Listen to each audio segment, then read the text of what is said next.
Now we transition from funny to inspirational. A woman who seemed to have the perfect life until one day it changed forever. Made the decision to tell my family. Called my older brother, and he's like, Bridget, he's like, as soon as you get off the phone, I want you to ask him this question. You ask him, how many men have you had sex with? You then went home and said to your husband, how many men have you had sex with? What did he say? He said 2. And I said, oh, really? Now, when were you going to tell me that? Bridget and John eventually divorced. She sued him for fraud, and after a 7-year landmark court battle, the judge awarded Bridget a staggering $12.5 million. After Bridget Gordon sued her ex-husband for giving her HIV, she picked up the pieces, moved on with her life, and decided to have a baby. 3 years later, her daughter, Nina, is a healthy little girl. Bridget's life transformation inspired her to create the Bridget B Foundation. She now helps other women who have contracted HIV. And Bridget, my cousin and my hero, is here with us today. Thank you so much for sharing your story, and welcome, Bridget, to the cycle.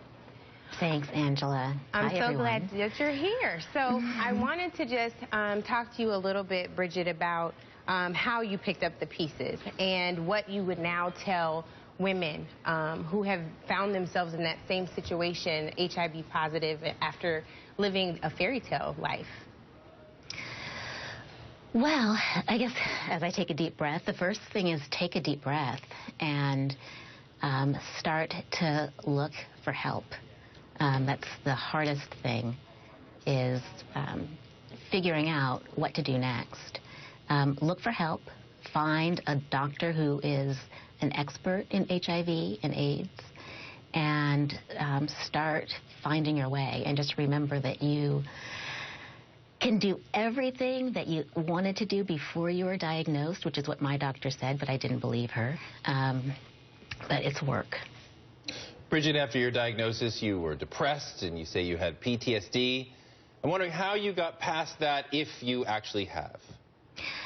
You know, it is a journey, and part of the depression and post-traumatic stress syndrome is the shock of it all. But some of it has to do with the disease itself.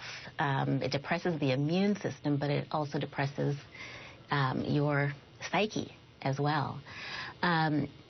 Again, therapy is very important, and working through, you know, what happened and how you, or how I, you know, got to the space where I was diagnosed with this disease. And then eventually getting to acceptance.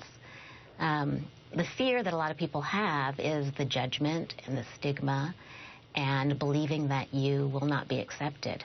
So it just takes a little work, and it takes just being present every day. Yeah, and Bridget, when you write about that, and you write about the role of therapy, that you were feeling that your therapist was as important for you as other, you know, what we consider physical medical help, and you write that others aren't so fortunate. Tell us about that, and how that relates to some of the advice you give. Well, you know, I had the ability to pay. A lot of insurance policies don't necessarily pay for mental health treatment, or they have a limited number of sessions that you can have. But when you're diagnosed with something that's life-altering, pretty much any disease, you have to have someone who can guide you, someone who is objective, someone who is not in the heat of the battle with you, someone who has seen other people get through it. And that was who my therapist was and is. So, you know, challenges come up every day, things you don't even think would be issues suddenly become issues, and it's important to have somebody who you can work through those things with. So, and you know, I'm probably biased, but I think everybody needs to have someone who they can have discussions with that are confidential, that they trust, who will give them really good, solid feedback. I have to say, Bridget, being able to come out and tell your story is so brave. I mean, I was so moved by your interview with Oprah, and I'm sure that has helped so much in the healing process. And now you're devoting a lot of your life to a foundation and to helping women overcome a similar situation, or women that never thought they would find themselves here. What is the advice that you're giving them? Well, the main thing, I mean, my lifeline was the medical team and the therapy.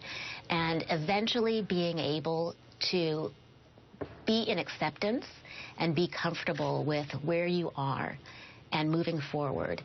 And, you know, for me, every time I talk about it, there's some healing that happens. And, you know, just focusing on not necessarily where it came from, but what are you going to do next? And, you know, the thing that I would say the thing I always say to women that I talked to, and men that I talk to as well, is that once you can accept this, your life is going to be so much better than you ever thought it could be, even before you had the diagnosis. And that's been my experience, fortunately. Wow.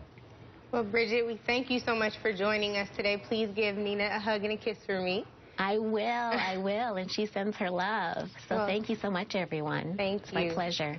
Up next, redefining what it means to be liked for a whole new generation of young people. A sneak peek at